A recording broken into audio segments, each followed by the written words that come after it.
Salam alaikum, j'espère que vous allez bien. Je vous retrouve aujourd'hui pour parler du cas de Walid Regragui parce qu'il y a beaucoup de fake news. Il y a beaucoup de news aussi, des vraies par moments, mais très rarement, mais surtout beaucoup de fake news.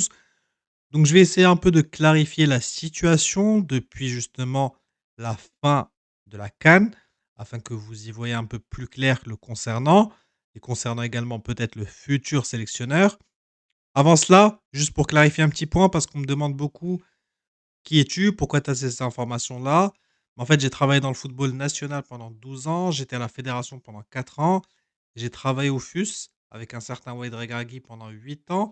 Ça ne veut pas dire qu'il me donne des informations, c'est juste que je suis très proche de son clan aussi. Mais bon, je suis également proche de certaines personnes de la fédération avec lesquelles j'ai gardé de très bonnes relations. Donc voilà, on arrive un peu à avoir ces informations par-ci par-là. Donc c'est juste pour clarifier ça. Maintenant, je passe au plus important, c'est-à-dire l'information.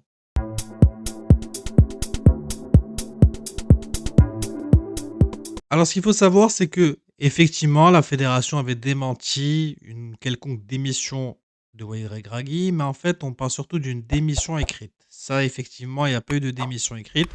Pourquoi?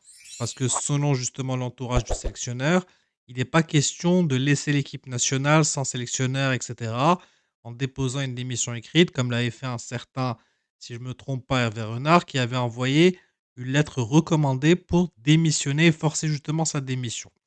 C'est pas le cas de Waïd Regragui, qui est un Marocain, un nationaliste, un patriote, qui souhaite donc partir en bon terme justement avec la fédération. Il ne s'agit donc pas de forcer son départ, mais de demander son départ. Et ça, il l'a clairement fait. C'est pour ça que là, disons, la communication autour du sujet est très floue. Par contre, il y a des choses à quand même clarifier. Est-ce qu'il souhaite toujours partir? Oui. Il souhaite toujours quitter son poste de sélectionneur avant la Coupe du Monde. Est-ce qu'il a l'accord pour partir? Pas encore. Est-ce que c'est en négociation? Oui, c'est toujours en négociation. Et la Fédération marocaine de football est toujours à la recherche d'un sélectionneur, donc d'un remplaçant. Je ne sais pas s'il sera question d'intérim ou d'un nouveau sélectionneur qui sera justement mis en place sur le long terme. Ça, on le saura par la suite. Mais en tout cas, son départ est toujours en négociation. Par contre, ce qu'il faut savoir, parce qu'on a vu plein de fake news, etc., qu'il y avait un blocage sur le plan financier. J'avais fait un réel hier sur le sujet, mais je pense qu'une vidéo plus longue va vous permettre de mieux comprendre. Il n'a jamais été question, justement, de négocier financièrement son départ. Parce que, encore une fois, c'est lui qui souhaite partir. Donc, entre guillemets, il n'a rien à demander, pas d'indemnité. La seule chose à laquelle il a le droit, c'est effectivement les primes de match, etc. Je pense pas qu'il a de salaire impayé. Mais voilà, il a même pas demandé ça parce qu'il sait qu'il le recevra quoi qu'il arrive. Pour mettre dans le contexte, auparavant, il était au Wydad. Au Wydad, il a eu un petit souci financier où il n'a pas été payé sur certains salaires. Ça ne l'a pas poussé à aller voir la FIFA, comme beaucoup de joueurs le font justement au sein du championnat. Mais il s'est mis d'accord avec le club jusqu'à récupérer son dû. Ça a pris quelques temps, sincère avec vous, mais il a fini par récupérer. Mais c'était son dû. Là, il ne s'agit pas de dû puisque, en fait, il veut partir. Il demande à partir.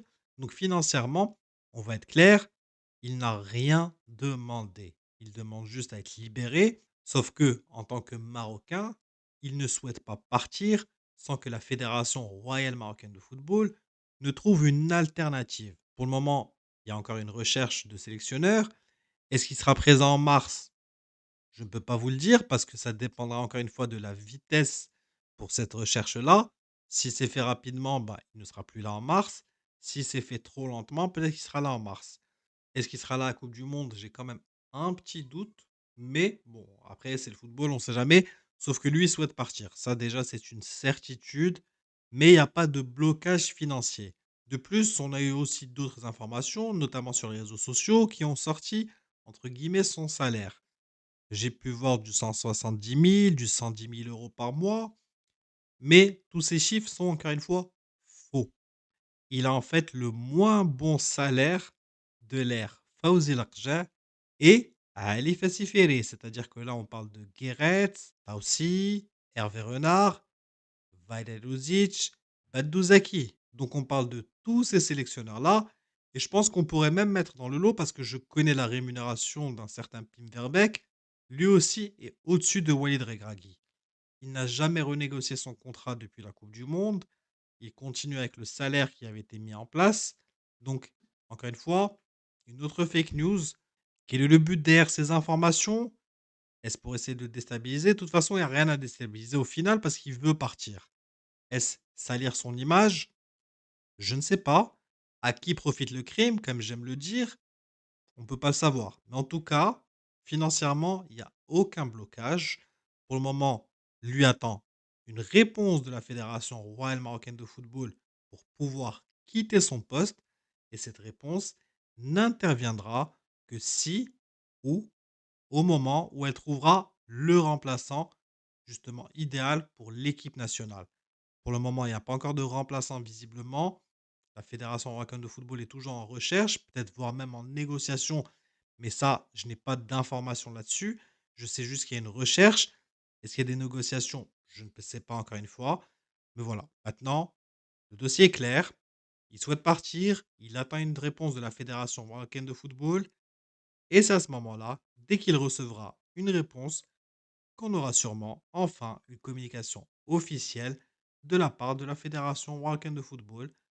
Pour le moment, encore une fois, c'est en stand-by et il faudra encore attendre en espérant que la situation se décantera très rapidement pour le bien de la fédération, pour le bien de Walid Regragui et pour le bien de l'équipe nationale au global. Voilà, c'était une courte vidéo, mais je tenais vraiment à la faire parce qu'on m'a posé énormément de questions sur X, Twitter, afin de savoir où en était la situation. Disons qu'elle est encore une fois au point mort. Pas de réponse, il attend, il veut partir.